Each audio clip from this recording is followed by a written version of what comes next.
ہم میلاد کیوں مناتے ہیں؟ میلاد منانے کی وجہ کیا ہے؟ اگر حضور تشریف نہ لاتے تو خدا کا پتہ کون بتاتا؟ اگر حضور صلی اللہ علیہ وسلم تشریف نہ لاتے تو قرآن کی معرفت کیسے نصیب ہوتی؟ اگر حضور صلی اللہ علیہ وسلم کو اللہ عز و جل فضل و رحمت بنا کر کے نہ بھیجتا تو پتہ نہیں ہمارے سر کہاں جھکے ہوئے ہوتے۔ غریبوں کا خیال کرو، سادات کرام کا خیال کرو، علماء کو عیدی دو، غریبوں کو عیدی دو، ان کو مکان بنا کر دو، یتیموں کا سہارا بنو، مریضوں کا علاج کا انتظام کرو۔ اور یہ خوشی منانا، تم نے جو کچھ بھی جمع کر رکھا ہے ان ساری چیزوں سے بہتر ہے۔ نحمده ونصلي ونسلم على رسوله الكريم اما بعد فاعوذ باللہ من الشیطان الرجیم بسم اللہ الرحمن الرحیم قل بفضل اللہ وبرحمتہ فبذلک فلیفرحوا هو خیر مما یجمعون صدق اللہ العظیم۔ الصلاۃ والسلام علیک یا رسول اللہ، الصلاۃ والسلام علیک یا حبیب اللہ، الصلاۃ والسلام علیک یا نبی اللہ وعلی آلک واصحابک یا نور اللہ صلی اللہ تعالی علیک وآلہ وسلم۔ میرے پیارے آقا صلی اللہ تعالی علیہ وسلم کے پیارے دیوانوں، ماہ ربیع النور قریب سے قریب تر ہے، اور اس سال انشاءاللہ العظیم ہم لوگ زندگی رہی تو 1500 سالہ جشن عید میلاد النبی صلی اللہ علیہ وسلم منانے کی سعادت حاصل کریں گے۔ بہت سارے لوگ یہ کہتے ہیں کہ آقا کریم صلی اللہ علیہ وسلم کی میلاد پاک کی خوشی میں جو کمکمے لگائے جاتے ہیں، جو کچھ بھی خوشی کا اظہار جس طریقے سے بھی جائز طور پر ممکن ہوتا ہے وہ کرنے کی کوشش کی جاتی ہے، تو اسے لوگ فضول خرچی میں کبھی شامل کرتے ہیں اور کبھی اس طریقے سے منانے کو غیر شرعی کہتے ہیں اور مناسب نہیں ہے، اس طریقے کی باتیں کہتے ہوئے نظر آتے ہیں۔ میں قرآن مقدس کی چند آیتوں کے ذریعے یہ بتانا چاہوں گا انشاءاللہ کہ ہم میلاد کیوں مناتے ہیں اور میلاد منانے کی وجہ کیا ہے، اور اسی طریقے سے وہ لوگ جو آقا کریم صلی اللہ علیہ وسلم کی میلاد پاک مناتے ہیں انہیں بھی ایک تصور میں دینا چاہوں گا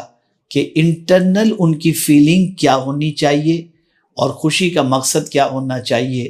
تاکہ وہ بھی جب سرکار صلی اللہ علیہ وسلم کی میلاد پاک منائیں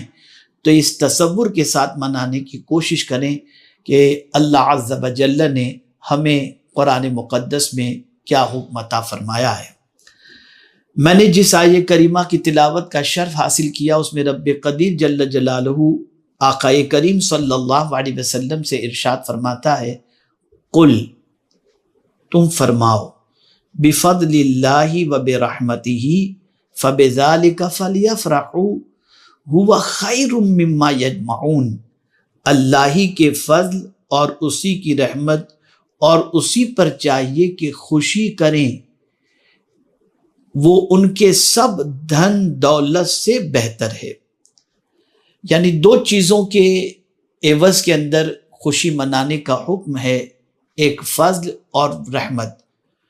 اور یہ خوشی منانا اللہ عز و جل فرماتا ہے کہ جو کچھ بھی لوگوں نے جمع کر کے رکھا ہے ان ساری چیزوں سے اللہ عز و جل فرماتا ہے کہ بہتر ہے کہ فضل و رحمت پر خوشی مناؤ۔ اب فضل سے کیا مراد ہے اور رحمت سے کیا مراد ہے کہ جب کسی کو یہ دونوں چیزیں میسر ہو جائیں تو ان دونوں چیزوں کے میسر ہونے پر خوشی منائے، اور اللہ کا یہ فرمانا کہ جو کچھ تم نے جمع کر کے رکھا ہے ان ساری چیزوں سے، یعنی دھن دولت، سب سے یہ بہتر ہے کہ ان دونوں کے ملنے پر خوشی مناؤ۔ تو ہم تفسیر کے ذریعے یہ سمجھنے کی کوشش کرتے ہیں کہ فضل سے مراد کیا ہے اور رحمت سے مراد کیا ہے۔ تو میرے پیارے آقا صلی اللہ علیہ وسلم کے پیارے دیوانوں، حضور صدر الافاضل علامہ سید نعیم الدین مراد آبادی رحمۃ اللہ تعالی علیہ اور حکیم الامت حضرت علامہ مفتی احمد یار خان صاحب نعیمی تفسیر نعیمی میں اس کے بارے میں کیا لکھتے ہیں اور خزائن العرفان میں کیا موجود ہے، میں کچھ باتیں آپ کی سماعتوں کے حوالے تفسیر کے ذریعے کروں گا جس سے آپ سمجھ سکیں۔ حکیم الامت علامہ مفتی احمد یار خان صاحب نعیمی علیہ الرحمہ نے تفسیر نعیمی میں فرمایا، فضل اور رحمت میں فرق ہے کہ حق سے زیادہ عطیہ فضل ہے اور بغیر استحقاق عطیہ رحمت ہے۔ فضل اور رحمت کے متعلق چند اقوال ہیں کہ فضل سے مراد کیا اور رحمت سے مراد کیا۔ تو علامہ مفتی احمد یار خان صاحب نعیمی علیہ الرحمہ فرماتے ہیں، فضل اور رحمت سے مراد قرآن مقدس ہے کہ قرآن بھی اللہ کا فضل ہے اور قرآن بھی اللہ کی رحمت ہے۔ اسی طریقے سے دوسرا قول پیش کرتے ہیں کہ حفظ قرآن اللہ کا فضل ہے اور علم قرآن اللہ کی رحمت ہے۔ تیسرا قول پیش کرتے ہیں کہ اللہ کا فضل حضور صلی اللہ علیہ وسلم ہے اور رحمت قرآن مجید ہے۔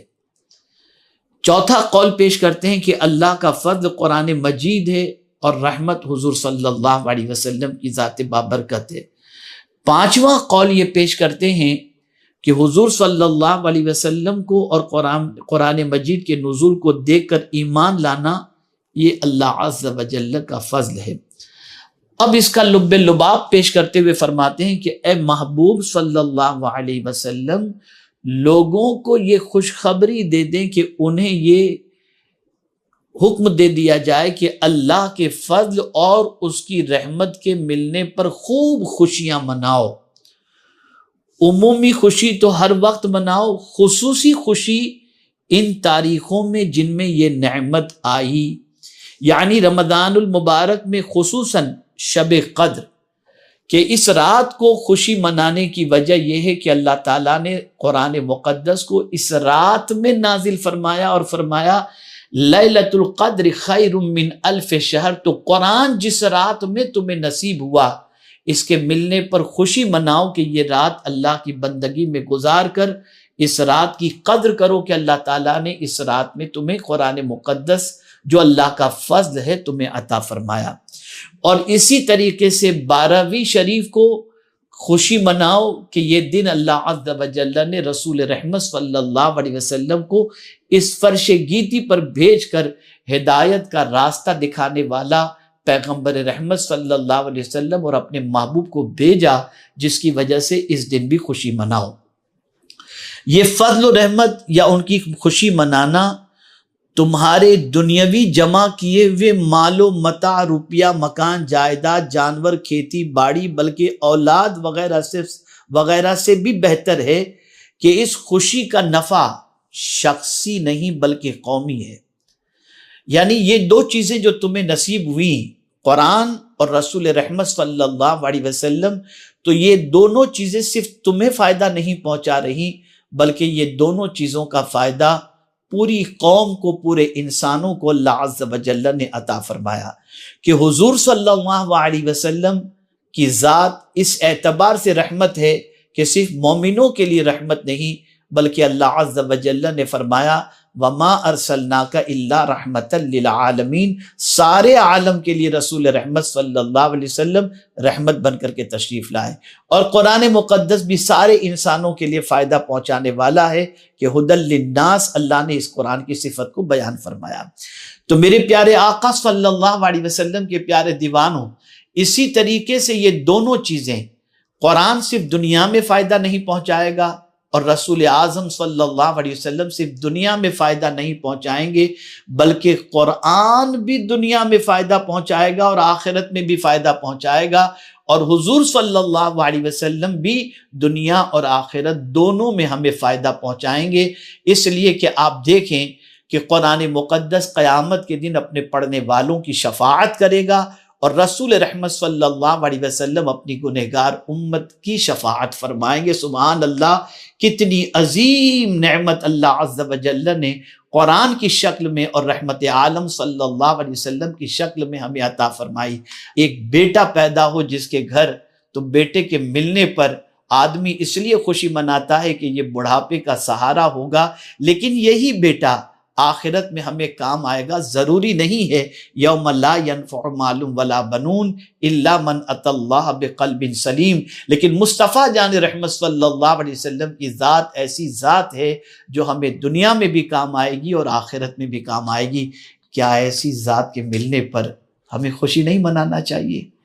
خوشی وہ مناتا ہے جو اس نعمت کی قدر کو جانتا ہے، اس نعمت عظمیٰ کو جانتا ہے، اس نعمت کے مقام کو جانتا ہے۔ اے رسول اعظم صلی اللہ علیہ وسلم کے دیوانوں، یہاں سے یہ بات سمجھ میں آئی کہ اللہ نے خود فرمایا ہے کہ فضل اور رحمت کے ملنے پر خوشی مناؤ، اور مفسرین کے اقوال میں یہ بھی ہے کہ کہیں فضل سے مراد حضور کو لیا گیا اور کہیں رحمت سے مراد حضور کو لیا گیا، اور کہیں قرآن لیا گیا اور کہیں حفظ قرآن کو لیا گیا۔ اے رسول اعظم صلی اللہ علیہ وسلم کے دیوانوں، ہم اس لیے حضور کی میلاد مناتے ہیں کہ اللہ تعالیٰ نے عظمت والے رسول کو مبعوث فرمایا، جن کے صدقے میں اللہ نے ہمیں قرآن بھی دیا اور اللہ نے اپنا پتہ بھی اسی رسول کے ذریعے ہمیں عطا فرمایا۔